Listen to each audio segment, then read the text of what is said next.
17th, 2025, and we are coming to you from the MCTV Corner Studio in downtown Marion. Hi, we're here today with a couple of students from the Marion High School.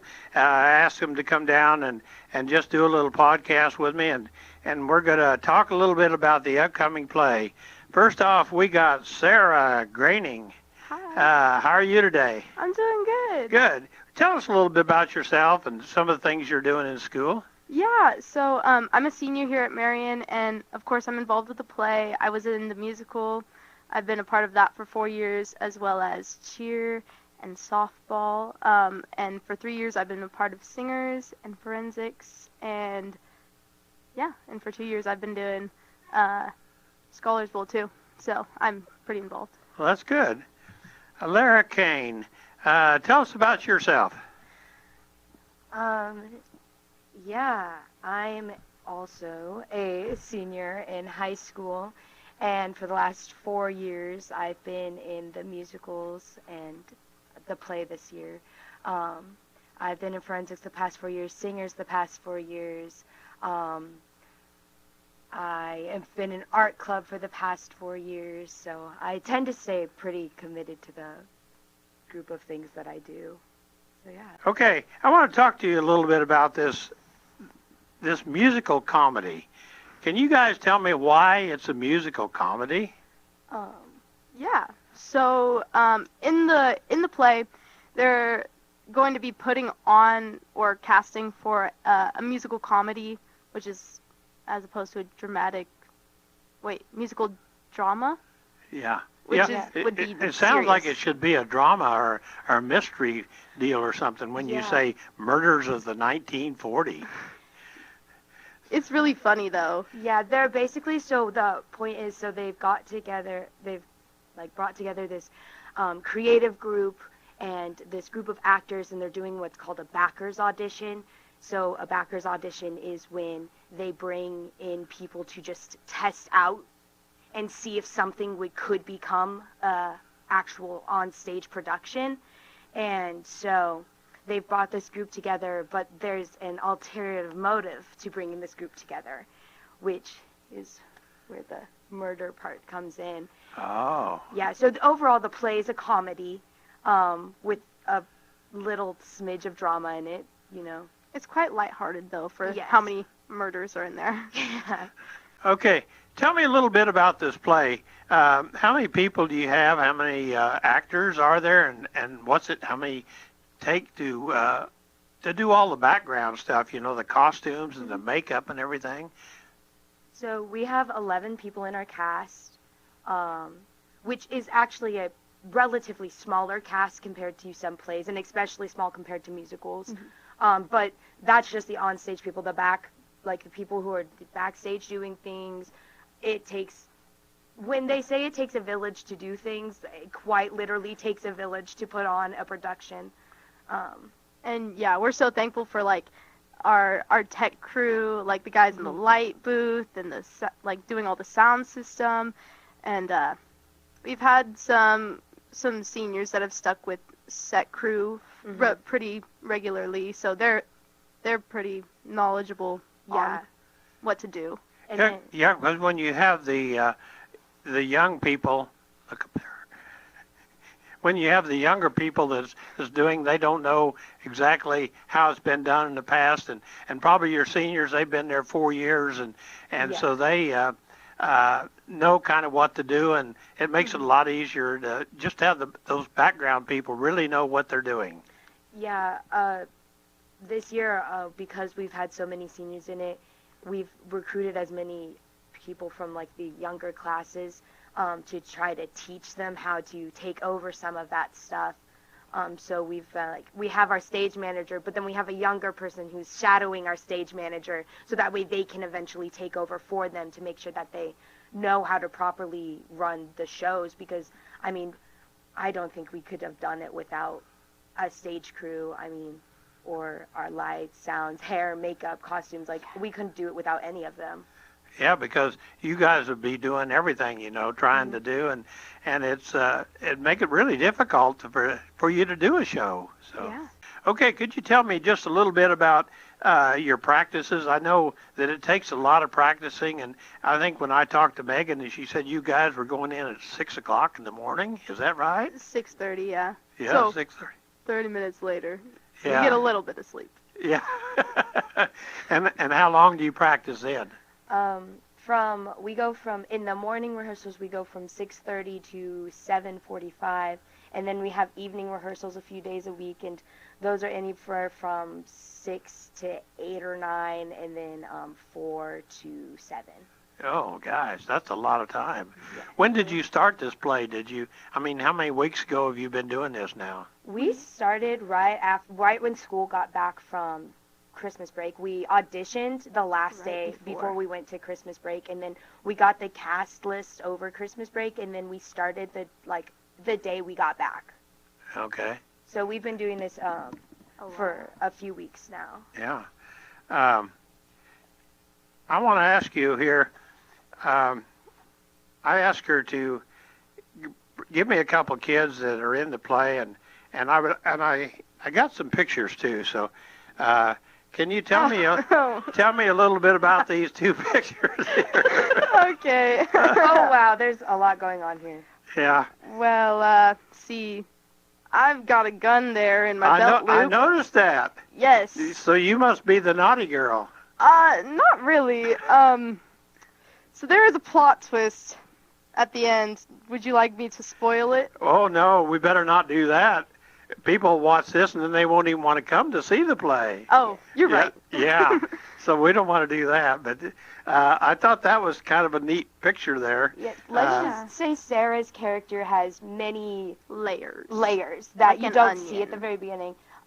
My character is the complete opposite. So She's very silly. I'm very goofy. silly. Yeah. I'm a lyricist, and I kind of am more of like that hippie, like almost gypsy type of vibe. Like, so I wear one of the like jokes, and I'm not wearing any in the picture, but I wear a lot of like bangles like on my arm. So and I'm very loud, Yeah. very clangy. Okay. And so Now, do you play the piano? I see you're sitting there by the piano. Is that? so I'm a lyricist in the play, and so I sit at the piano quite regularly. I'll play a chord here and there, but I never fully play the piano. We do have someone who does play the piano. Yes. Yeah. She is very talented. Alexandra Carlson. She actually went to contest and received a 1, so she gets to go to. Yeah, she's going to state piano, so she's very talented Yeah. in that Yeah. section. Well, I thought that was quite a picture there that she sent me. So. Yeah, it's So very interesting. Yeah, very interesting. I seen your faces when I popped that up there, and It was very- evidently you guys hadn't seen it yet before. Yeah. Yeah, it was kind of blurry when we saw it. Yeah, we saw it on her phone, and we were like, "Oh, that looks Sure. fine." Well, yeah, that's good. We're just girls. Okay, well, if you have anything else you'd like to say, otherwise we're going to kind of wrap this up and call it good for the day, and hope everybody comes out to the play. It's March 6th and 7th. Now that is a Thursday and a Friday. Used to do them on a Friday and Saturday, didn't they? Yeah, Yeah. it got changed this year because of spring break type things, but also that Friday of our that show Friday, we don't have school. Oh, okay. There's no school on that Friday, and so that's why they were like, okay, well, this could work out then. Yeah. 'Cause Okay. it's very tiring going from a school day straight to doing a Well, 2-hour show. Yes, Yeah. it is. So, well, we want to invite everybody to come down to the show, and I know these kids work hard for several weeks and everything, and they put it all in, and so come on down and see them March 6th and 7th at the public Yeah, we'll be at the Arts- Performing Arts Center. Performing Arts Center. Yeah, Uh-huh. I was reading PAC here and I couldn't think what it was. Anyway, Yeah. so, okay, well, I want to thank you gals for coming down and giving a little time here, and I hope that when we put this podcast out that people will see it and it'll make them want to come and be there at the show. So Yes, thank you please. guys again. The other day, when I was here in my office, I grabbed my camera and ran down to Bill and Essie's, and I would have visited with Megan Jones there, and she made a little 5-minute video here while we was here. So at this time, we're just going to play it for you. Yeah, you're right. All right, we're here at Bill and Nessie's this morning, and I'm with Megan Jones, and she's going to tell us a little bit about the Marion High School play that's coming up. So take it away, Megan. Thank you, Gene. I'd love to cordially invite everyone to join us for Marion High School's spring play, The Musical Comedy Murders of 1940 by John Bishop. The play will be at the Marion High School Performing Arts Center on March 6th and 7th at 7 p.m. We do have tickets available for sale here at Bill and Essie's. They will also be for sale at the door those evenings. This is a fantastic show. Musical is involved in the title, but it's not necessarily a musical. It just has some music involved here and there. But it's a wonderful murder mystery comedy that the kids have been working their tails off on. I couldn't be more proud of these kids and cannot wait to share their talents with you.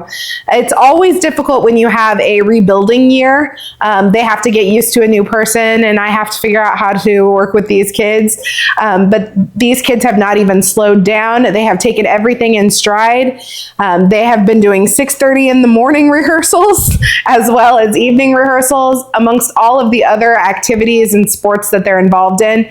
And they are just knocking the show out of the park. It's going to be a hilarious time for everyone involved.